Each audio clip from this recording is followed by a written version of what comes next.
हरियाणा की हर अपडेट के लिए बेल आइकन दबाएं और सब्सक्राइब करें STV हरियाणा न्यूज। और चलिए अब आपको सीधे चंडीगढ़ लिए चलते हैं, जहां पर हरियाणा के मुख्यमंत्री संबोधित कर रहे हैं। हमारे पास एक नौजवान साथी मिले जो हमारे बीच में है, नवीन मिश्रा। नवीन मिश्रा बिहार के ही रहने वाले हैं। ये स्वयं भी ऑल इंडिया सर्विस की तैयारी की। आपने एग्जाम भी दिया? दो बार मैंने इंटरव्यू दिया। 2 बार ये सिलेक्ट हुए, इंटरव्यू दिया इन्होंने।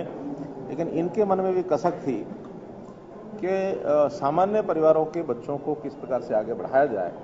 तो इन्होंने संपर्क किया। 2 वर्ष 2.5 वर्ष पहले की बात है। तो हमने रेवाड़ी में इनको एक स्थान उपलब्ध कराया कि आप जो गरीब परिवार के बच्चे हैं उनको सरकार खर्च करेगी सारा, उसकी तैयारी आप कराइए। Is very dedicated with missionary zeal, इस प्रकार के व्यक्ति हैं। इन्होंने अपने मर्जी से वहाँ जो और स्टाफ रखना था वो रखा और इनके यहाँ 50 बच्चे उन्होंने तैयारी शुरू की। फिर इसी प्रेरणा को लेकर के एक और व्यवस्था हमारी पंचकुला में बनी, वहाँ भी 50 बच्चों का एक सेंटर। तो ऐसे 2 सेंटर 100 बच्चे 2 साल पहले शुरू किए थे कि इनको तैयारी कराया जाए हायर एजुकेशन में जाने के लिए। जेईई के पेपर में सब लोग अपीयर हुए, तो इन दोनों सेंटर से इस बार 23 बच्चे यानी वो सिलेक्ट होकर के आए हैं, जो IITs में अपने हिसाब से एडमिशन के नाते से वो लोग जाएंगे। उसमें से तैयारी करने के बाद जैसे आज इन्हीं की प्रेरणा के लिए एक दूसरा बैच जिससे आज हमने परिचय किया, वो है ऑल इंडिया सर्विसेज के। हमारे यहाँ से हरियाणा से 40 बच्चे ये सिलेक्ट हुए इस बार, और ये भी हाईएस्ट नंबर इस बार हमारा हुआ। उनमें से भी आज कुछ लोग तो अपने अपने काम के कारण से, किसी ने ज्वाइन करना था, किसी ने अपने अभी रिजाइन नहीं किया, अपने फॉर्मेलिटीज पूरी करनी है क्योंकि परसों तक उन्होंने रिपोर्ट करना है। उसमें से आज 20 ही नौजवान आ पाए जो ऑल इंडिया सर्विसेज में, कोई IAS हैं, IPS हैं, IRS हैं, IFS हैं, तो ऐसे वो लोग आए। और जिसमें से 7 बच्चे ऐसे हैं जो IITs में से ही आगे बढ़े हैं। तो वो 7 बच्चे इन बच्चों की प्रेरणा के केंद्र भी रहे। तो ऐसा हमने एक ज्वाइंट कार्यक्रम आज किया, इनको सबको शुभकामना दी। और जो 2 सेंटर अभी तक हम चला रहे हैं, रेवाड़ी के और पंचकुला का, एक एकदम नॉर्थ में, एकदम साउथ में है, हरियाणा का बाकी पोर्शन बाकी है। तो इसकी संख्या भी अब हमने 4 कर दी है। अब इस प्रकार के सेंटर सफलता को देखते हुए अब ये 4 सेंटर्स होंगे और उसमें जो बच्चे आना चाहेंगे उनका एक सिलेक्शन करके, प्रोसेस सिलेक्शन काम करते ही हैं, तो 4 सेंटर्स पर उनकी तैयारी कराएंगे 50 बच्चों की, ताकि ये हायर एजुकेशन के लिए जा सके। पहले पंचकुला रेवाड़ी है, बाकी 2 और डिपार्टमेंट को हमने बताया है। निश्चित रूप से एक कोई ना कोई पश्चिमी हरियाणा में करेंगे, मध्य हरियाणा में करेंगे, तो उसका स्थान बिल्डिंग के हिसाब से तय कर लेंगे। तो बच्चे सारे हरियाणा के ही सब जगह भेजते हैं। यानी दोनों सुपर 100 के नाम से रहेंगे, 50-50 की वो स्ट्रेंथ है। हाँ, नाम वही रहेगा सुपर 100, लेकिन कुल मिला के 200 बच्चों की तैयारी होगी। ये केंद्र से जो SOP तो आ गई है, प्रदेश में स्कूलों को खोलने की क्या व्यवस्था है? एक तो 2 हैं, हाई स्कूल होंगे, फिर 10वीं का है, 10वीं से 12वीं का है। इसके बारे में अभी हम तैयारी कर रहे हैं। जैसे 15 तारीख के लिए बात हुई है, लेकिन उसकी हमने तैयारी की है अभी, और जल्दी हम आपको उसके बारे में जानकारी देंगे। किस तरह से खोल लेंगे, पहले जो बड़ी क्लासें हैं उनके हमने खोल रखे हैं। सिर्फ राहुल गांधी जो है वो हरियाणा आए, हरियाणा के दौरे पर, उनके इस दौरे को कैसे देखते हैं? चूंकि उन्होंने लगातार मंच से एक ही बात कही कि हरियाणा की सरकार हो या फिर केंद्र की सरकार हो, किसानों के आंदोलनों के खिलाफ इस तरीके के षड्यंत्र कर रही है, काले कानून लेकर आ रही है। आप राहुल गांधी और कांग्रेस के इस पूरे प्रोटेस्ट को कैसे देखते हैं सर? अगर मैं कांग्रेस के इतिहास में जाता हूं तो 130 से 135 साल पुरानी ये पार्टी है, और जब तक ये सत्ता में रहे तब तक उसको भूलते रहे। जब से ये सत्ता से बाहर हुए हैं तब से दूसरी पार्टियां जो सत्ता में आती हैं उनको हमेशा ये हवा दिखाते रहे, डर दिखाते रहे। जैसे भूत प्रेत का डर दिखाया जाता ना जी, कि भूत आ जाएगा, प्रेत आ जाएगा, खत्म हो जाएगा, ये हो जाएगा, वो हो जाएगा। ऐसी ये भूत प्रेत से डराने वाली ये पार्टी। अगर मैं उदाहरण देता हूं तो जब 370 खत्म करने की बात आई थी तो इन्होंने कहा कि 370 खत्म होते ही कश्मीर के अंदर धरती लहूलुहान हो जाएगी, कत्लेआम हो जाएगा। 1 साल हो गया 370 खत्म हुए, जम्मू कश्मीर में कुछ हुआ?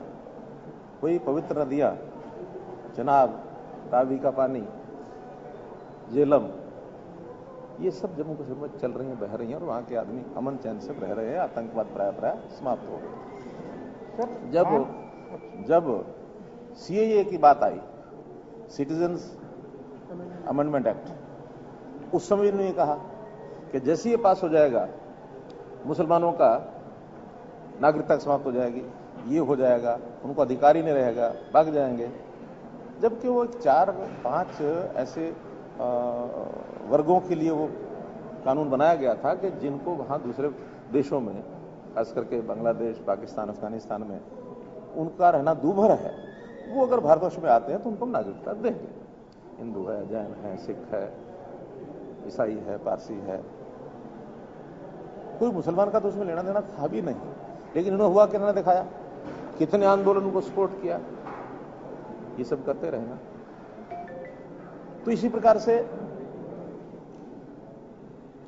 पाकिस्तान के साथ हम लड़ाई लड़ेंगे तो ये परमाणु हथियार का उपयोग कर देंगे। इतना डर इन्होंने पाकिस्तान के साथ मुकाबला करने का बैठा रखा था कि उनकी सहायता ये कर देगा, उनकी सहायता वो कर देगा, युद्ध हो जाएगा, कभी नहीं कर पाए। लेकिन नरेंद्र मोदी जी ने आने के बाद वो सारा भ्रम दूर कर दिया। आज पाकिस्तान अपनी औकात में है, किसी प्रकार का कोई उसकी हिम्मत नहीं पड़ती कुछ करने की। चाहे चाइना के साथ सहारा कर ले, चाहे कुछ भी कर ले, चाइना का डर दिखाते रहिए।